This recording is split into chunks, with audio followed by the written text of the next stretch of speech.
Assalamualaikum warahmatullahi wabarakatuh.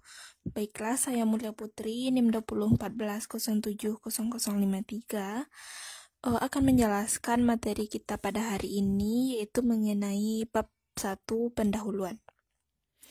Nah, apa sih pengertian dari bab pendahuluan? Bab pendahuluan itu ialah bab yang berisi tentang gambaran umum dari permasalahan yang dibahas atau diteliti dalam suatu penelitian. Nah, yang mana dalam bab pendahuluan itu terdiri dari 6 subbab. Yang pertama yaitu latar belakang, kedua rumusan masalah, ketiga batasan masalah, 4 tujuan penelitian, 5 manfaat penelitian, dan yang terakhir sistematika penulisan. Yang mana di dalam latar belakang itu berisi tentang informasi-informasi yang berkaitan dengan permasalahan terkait. Kemudian di dalam rumusan masalah berisi tentang hal apa saja yang akan dibahas dalam penelitian. Yang keempat itu tentang tujuan penelitian, di mana tujuan penelitian merupakan titik akhir yang ditempuh setelah meneliti suatu masalah. Selanjutnya yaitu manfaat penelitian. Manfaat penelitian itu adalah hal yang dapat diambil setelah melakukan penelitian. Sedangkan sistematika penulisan berisi uraian singkat mengenai pokok bahasan pada setiap bab yang ada pada karya tulis. Lalu, seberapa penting sih bab 1 pendahuluan itu? Nah, yang sama-sama kita ketahui bahwa pada bab pendahuluan itu berisi gambaran umum permasalahan, mulai dari latar belakang, dilakukannya penelitian, hal apa saja yang dibahas hingga memuat uraian atau pokok bahasan pada tiap-tiap bab. Jadi, dapat disimpulkan bahwa bab pendahuluan itu sangat penting karena di dalamnya memuat kerangka penelitian. Materi selanjutnya yaitu tentang merumuskan judul. Nah, dalam merumuskan judul ada beberapa hal yang harus kita lakukan, yaitu yang pertama, kita harus memilih fenomenal atau masalah yang sesuai dengan bidang pendidikan yang sedang dilalui. Alasannya adalah agar kita dapat memandang secara jelas dan detail terhadap suatu permasalahan. Contohnya, jika kita dari jurusan PGMI, maka sebaiknya judul penelitian adalah segala sesuatu yang terkait dengan pendidikan, khususnya pada sekolah dasar atau madrasah ibtidaiyah. Jangan sampai judul penelitian kita yang dari jurusan PGMI menyangkut pada bidang kesehatan dalam. Nah, yang kedua yang harus diperhatikan adalah sebelum mengajukan judul, maka perlu persiapan data terkait permasalahan yang akan diangkat. Selanjutnya, kita harus membandingkan riset yang telah terdahulu atau yang sebelum kita melakukan riset. Kemudian judul itu harus terdiri dari variabel dan teori. Contohnya, variabel penelitiannya yaitu COVID-19 dan PJJ.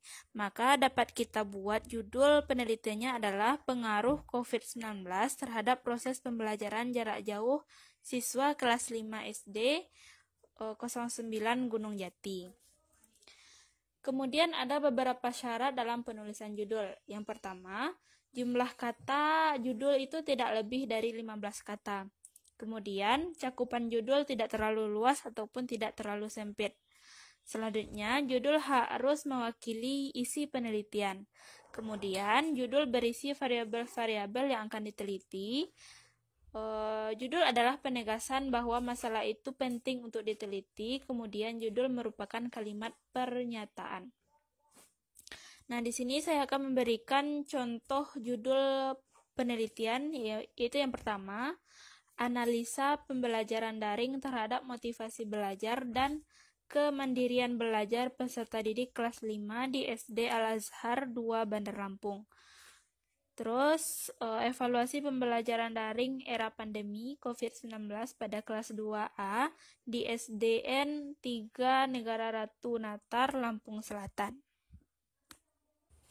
Selanjutnya yaitu permasalahan penelitian. Dalam praktiknya, sebelum permasalahan dapat dirumuskan dengan baik, permasalahan penelitian itu dapat dinilai dengan beberapa pertanyaan atau pernyataan seperti berikut. Yang pertama, problem penelitian sebaiknya dapat memberikan kontribusi terhadap teori yang ada dan bidang ilmu peneliti yang berkepentingan. Yang kedua, setelah dilakukannya studi terhadap permasalahan penelitian yang ada, problematika hendaknya memberikan motivasi timbulnya permasalahan baru untuk dilakukan studi dalam kegiatan penelitian berikutnya. Yang ketiga yaitu, permasalahan penelitian dapat dirumuskan dalam statement pernyataan. Dan yang terakhir, dalam bentuk kesenjangan antara yang diharapkan dengan kenyataan yang ada. Ada beberapa karakteristik permasalahan yang akan dijabarkan seperti berikut. Yang pertama, dapat diteliti. Yang kedua, mempunyai kontribusi signifikan. Yang ketiga, dapat didukung dengan data empiris. Dan yang keempat, yaitu sesuai dengan kemampuan dan keinginan peneliti. Nah, dalam merumuskan permasalahan, masalah penelitian yang sudah diidentifikasi dan dibatasi agar memperoleh masalah yang layak untuk diteliti masih harus dirumuskan agar dapat memberikan arah bagi si peneliti. Rumusan permasalahan yang baik harus dapat mencakup dan menunjukkan semua variabel maupun hubungan variabel satu dengan variabel yang lainnya. Rumusan masalah penelitian harus jelas dan tidak menduakan arti. Lalu, apa yang dimaksud dengan permasalahan?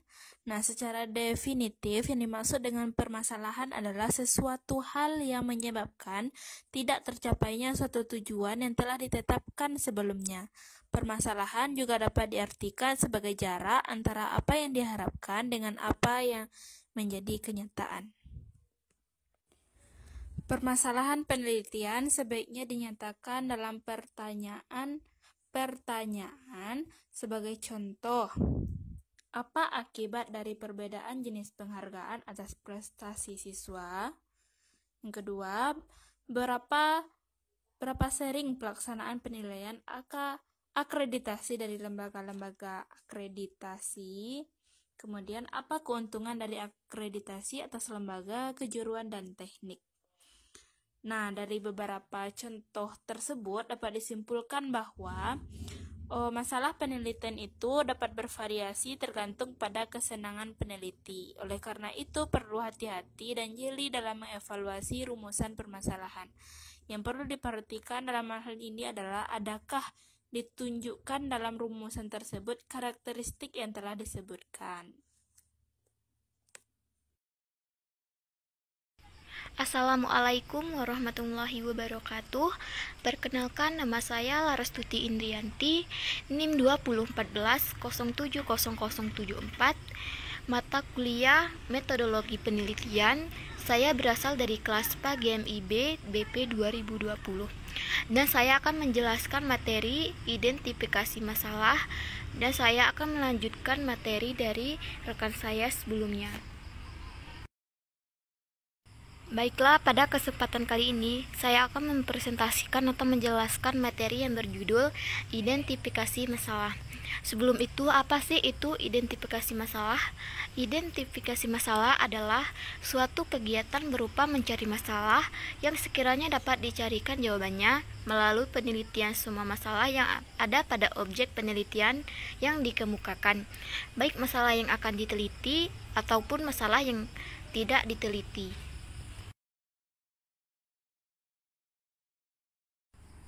Selanjutnya yaitu tujuan dari pemilihan dan menentukan masalah penelitian adalah untuk yang pertama, mencari sesuatu dalam rangka pemuasan akademik seseorang. Yang kedua, merumuskan perhatian dan keinginan seseorang akan hal-hal yang baru. Yang ketiga, meletakkan dasar untuk memecahkan penemuan-penemuan sebelumnya atau dasar untuk peneliti selanjutnya. Yang keempat, memenuhi keinginan sosial, dan yang kelima, menyediakan sesuatu yang bermanfaat. Selanjutnya yaitu masalah peneliti dapat diperoleh antara lain dengan melakukan yang pertama pengamatan terhadap kegiatan manusia, yang kedua baca-bacaan, yang ketiga analisa bidang pengetahuan, yang keempat ulangan dan perluasan penelitian, yang kelima cabang studi yang sedang dikembangkan, yang keenam pengetahuan dan catatan pribadi, praktek dan keinginan masyarakat, yang ketujuh bidang spesialisasi pembelajaran yang diikuti, yang kedelapan pengamatan terhadap alam sekeliling, dan yang terakhir 9 diskusi-diskusi ilmiah.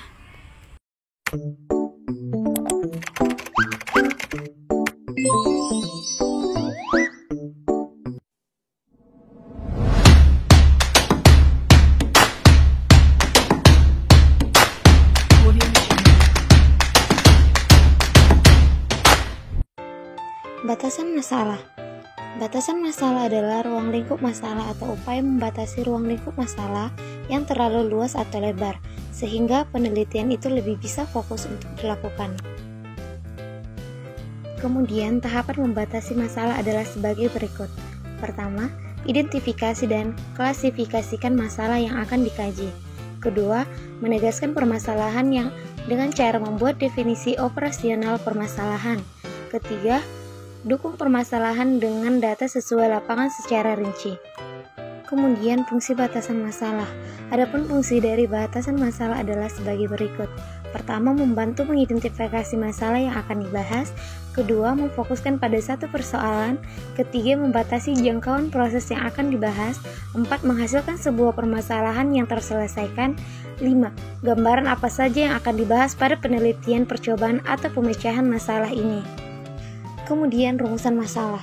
Rumusan masalah merupakan upaya untuk menyatakan secara eksplisit pertanyaan-pertanyaan yang akan dijawab hendak dicari.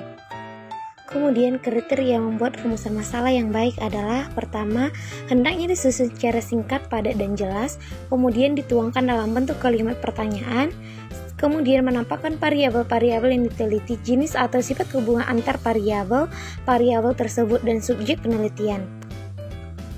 Kemudian yang keempat, rumusan masalah hendaknya dapat diuji secara empiris, yaitu memungkinkan pengumpulan data untuk menjawab pertanyaan yang diajukan. Kelima, rumusan masalah hendaknya disusun untuk menjawab 3 tujuan utama penelitian, yaitu hakikat atau ontologi, cara atau eksperimentologi, dan kegunaan atau aksiologi. Perkenalkan, nama saya Amelina Febriadipa, NIM 2014-070088 dengan materi tujuan penelitian dan manfaat penelitian. Sebelum mendalami tujuan dan manfaat penelitian, kita perlu ketahui dulu perbedaan tujuan dan manfaat secara dasar. Tujuan bisa diartikan sebagai destinasi penelitianmu, sedangkan manfaat diartikan sebagai kontribusi dari penelitianmu.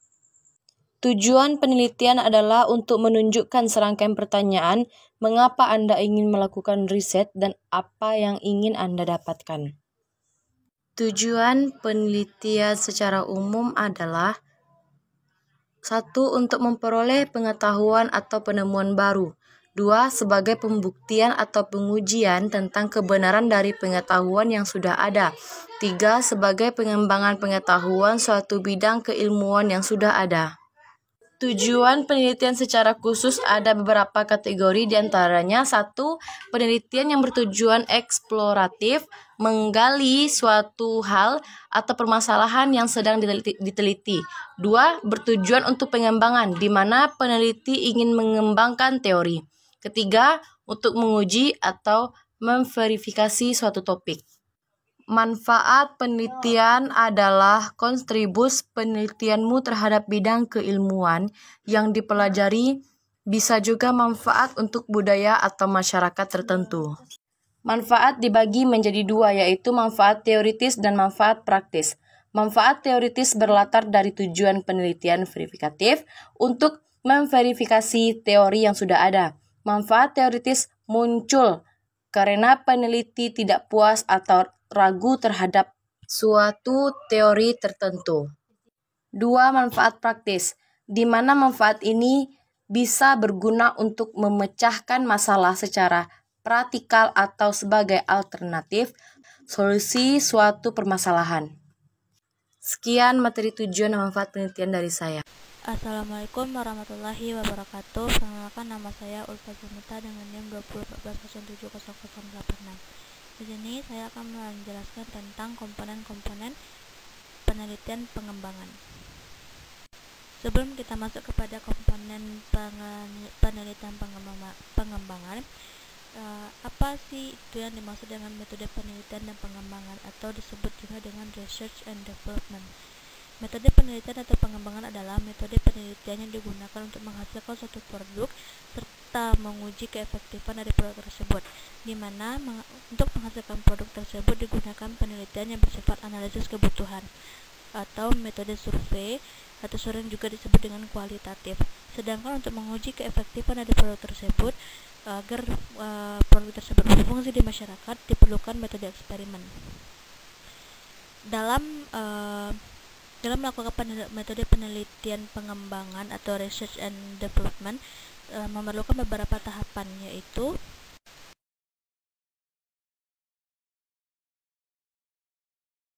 setelah kita mengetahui apa itu pengertian dari metode penelitian dan pengembangan atau disebut juga dengan research and development serta bagaimana tahapan-tahapannya, lalu kita masuk kepada apa saja komponen-komponen yang ada dalam penelitian pengembangan. Dalam metode penelitian dan pengembangan, hanya itu yang dapat saya sampaikan. Jika ada kesalahan dan jangan saya mohon maaf. Assalamualaikum warahmatullahi wabarakatuh.